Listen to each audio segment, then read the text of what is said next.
Selamat pagi, siang, sore, dan malam. Yang terhormat Pak Guntung Gunawan selaku dosen matematika farmasi. Kali ini kami akan mempresentasikan tentang eksponen dan logaritma. Oke, ini ada nama anggota kami, ada Loluta Diana Claresta Siregar, ada Kenny Orleans, ada saya sendiri Nicholas Diaz, dan ada Esther Tiamal Pasaribu. Oke, sejarah eksponen.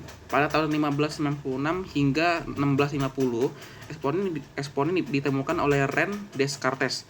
Pada tahun 1637, Descartes membuat buku yang berjudul La Géométrie. Dalam buku tersebut, beliau menggunakan notasi angka kecil di kanan atas variabel untuk menunjukkan pangkat. Setelah beliau wafat, maka ditinggalkanlah rumus eksponen yaitu E pangkat X. Sekarang saya akan membahas tentang sejarah logaritma. Pada tahun 1614, logaritma ditemukan oleh John Napier. John Napier lalu mengemukakan metode logaritma dari bukunya yang berjudul Mirifici Logarithmorum Canonis Descriptio. Dalam buku tersebut, beliau menggunakan notasi huruf log. Baik, sifat eksponen yang pertama ada A pangkat M dikali A pangkat N menjadi A pangkat M ditambah N. Yang kedua, A pangkat M dibagi A pangkat N menjadi A pangkat M dikurang N. Yang ketiga, A pangkat M dipangkatkan lagi dengan N menjadi A pangkat M dikali N. Yang keempat ada A pangkat M dikali B pangkat M menjadi A kali B pangkat M. Yang kelima, A pangkat M dibagi B pangkat M menjadi dalam kurung A bagi B pangkat M. Yang keenam, A dipangkatkan dengan minus N menjadi seper A pangkat N. Yang ketujuh, A pangkat M diakarkan dengan N menjadi A pangkat M dibagi N. Yang ke-8, A pangkat 0 menjadi 1.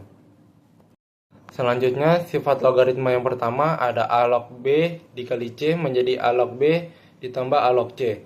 Yang kedua ada A log B per C menjadi A log B dikurang A log C. Yang ketiga ada A log B dipangkatkan dengan N menjadi N dikali A log B. Yang keempat ada A log B menjadi N log B per N log A. Yang kelima ada A log B menjadi 1 per B log A. Yang keenam A log B dikali B log C menjadi A log C. Yang ketujuh ada A pangkat N di log B pangkat M sama dengan M per N dikali A log B. Yang ke-8, A dipangkatkan dengan A log B menjadi B. Yang ke-9, A dipangkatkan dengan N log B pangkat N menjadi A log B. Yang ke-10, A log B per C sama dengan min A log C per B. Saya akan menjelaskan sifat-sifat dari eksponen berikut, yaitu sifat yang pertama, jika di dalam bilangan eksponen itu mereka memiliki basis yang sama, maka pangkatnya akan dijumlahkan pada saat mereka dikalikan. Sifat yang kedua, jika di dalam eksponen itu mereka memiliki basis yang sama, maka mereka pangkatnya akan dikurang pada saat mereka dibagi. Yang ketiga, jika bilangan berpangkat dipangkatkan lagi, maka pangkatnya itu dikalikan. Sifat yang keempat artinya jika terdapat perkalian dalam kurung berpangkat, maka pangkatnya itu didistribusikan ke setiap bilangan yang ada di perkalian. Sifat yang kelima artinya jika terdapat pembagian dalam kurung berpangkat, maka pangkatnya itu didistribusikan ke pembilang dan penyebut dalam pembagian. Dan sifat yang keenam, artinya jika terdapat bilangan berpangkat negatif, maka pangkat negatifnya itu sama dengan kebalikan dari bilangan pangkat positifnya. Sifat yang ketujuh, artinya akar pangkat M dari bilangan yang berpangkat M, maka sama dengan eksponen dalam bentuk pecahan. Dan sifat yang terakhir, yaitu sifat ke-8, jika di dalam eksponen itu berpangkat 0, maka hasilnya akan selalu 1. Saya akan menjelaskan sifat-sifat logaritma berikut ini, yaitu sifat yang pertama, jika dalam logaritma melibatkan perkalian dua bilangan, maka kita bisa memecahnya menjadi penjumlahan logaritma masing-masing bilangan. Sifat yang kedua, yaitu jika dalam logaritma melibatkan pembagian dua bilangan, maka kita bisa memecahnya menjadi pengurangan logaritma masing-masing bilangan. Sifat yang ketiga, yaitu pangkat di dalam logaritma bisa kita keluarkan yang digunakan sebagai pengali yang letaknya di depan logaritma. Sifat yang keempat, yaitu jika di dalam logaritma memiliki basis yang sama, maka nilainya akan selalu 1. Sifat yang kelima artinya Jika di dalam logaritma atau logaritma dari angka 1 dengan basis apapun, maka selalu bernilai 0. Sifat yang keenam menunjukkan hubungan antara dua logaritma dengan basis yang berbeda. Maka sifat yang keenam ini digunakan untuk mempermudah perubahan basis, yang digunakan juga untuk mempermudah perhitungan. Sifat yang ketujuh, jika di dalam logaritma itu memiliki bilangan dengan pangkat pecahan, maka pecahannya itu bisa kita pindahkan ke depan yang digunakan sebagai pengali. Sifat yang kedelapan adalah jika logaritma memiliki basis dengan bilangan berpangkat, maka hasilnya nanti akan sama dengan pangkatnya. Sifat yang kesembilan, di mana sifat ini menunjukkan bahwa jika ada bilangan b berpangkat n, maka pangkatnya itu bisa dikeluarkan atau dipindahkan yang digunakan sebagai pengali. Nah, sifat terakhir yaitu sifat ke-10, jika dalam logaritma, di dalam pembagian logaritma, jika pembagian itu dibalik, maka hasilnya akan selalu bernilai negatif. Saya akan menjelaskan beberapa konsep eksponen berikut ini. Konsep yang pertama yaitu A pangkat N.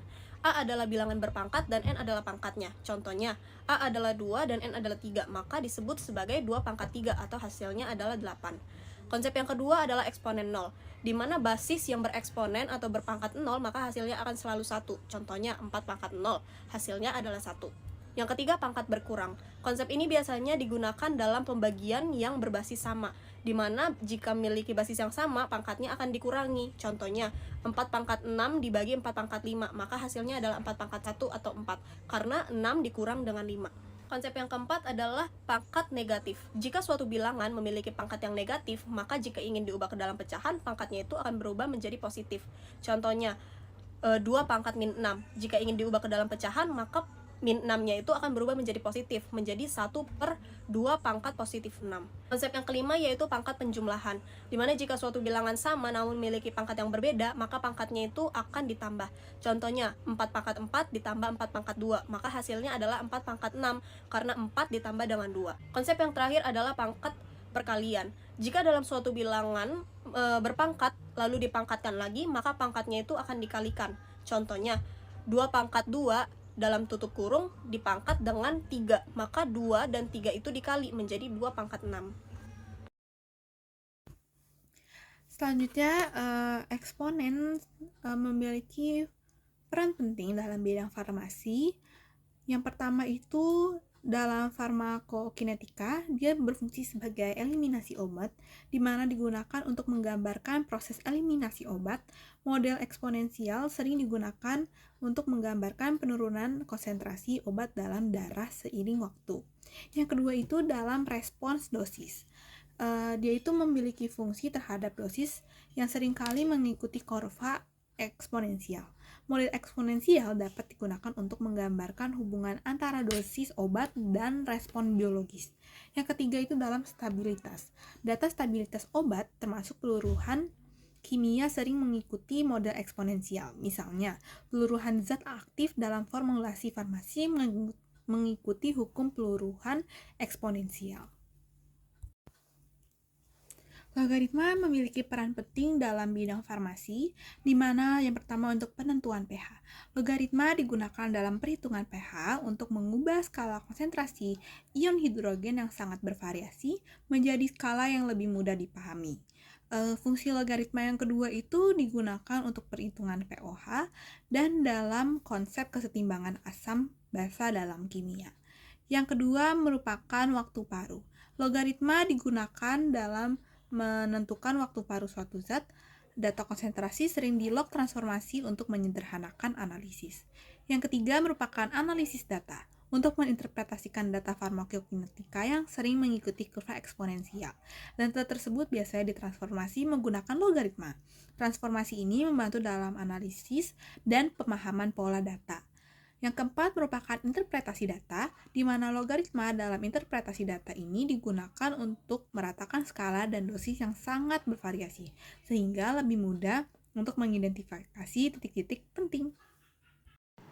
Terima kasih Pak Untung Gunawan telah mendengarkan presentasi dari kami.